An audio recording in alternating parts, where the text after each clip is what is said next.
Xin chào, hello, welcome to our lesson 1 today. Greeting. Bài 1, chào hỏi. To say hello in Vietnamese, we say Xin chào.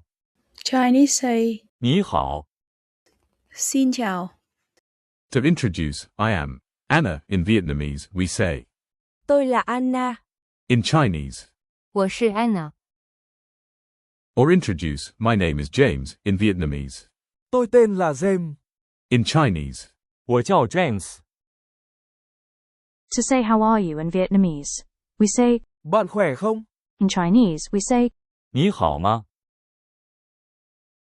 To respond to, how are you, in English. I'm fine, in Vietnamese. Tôi khỏe. In Chinese. 我很好.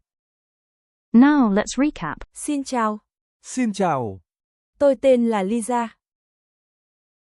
Bạn khỏe không? Bạn khỏe không? Tôi khỏe. Tôi khỏe.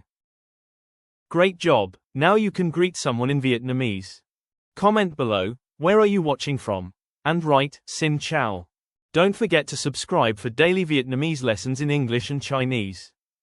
See you tomorrow for lesson 2 on polite words in Vietnamese. Tạm biệt và hẹn gặp lại.